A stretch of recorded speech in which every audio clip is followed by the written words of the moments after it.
तर मित्रांनो, आपल्या महाराष्ट्राचे लाडके नेते श्री अजितदादा पवार यांचं निधन झालेलं आहे.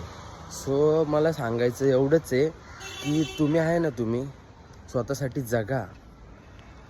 हे तू मे करण्यामध्ये वेळ अजिबात वाया घालू ना. 3 दिवसापूर्वीचं भाषण मी तुम्हाला दाखवतो. कारण मित्रांनो, हे जग कायमचं राहणार आहे. तुम्ही आम्ही आज असू उद्या नसू, काळाच्या नियतीच्या पुढे बोलवणं आल्यानंतर प्रत्येकाला जायचंय. कोणासाठी सांगून येत नाही, वेळेला काय होईल काय सांगता येत नाही.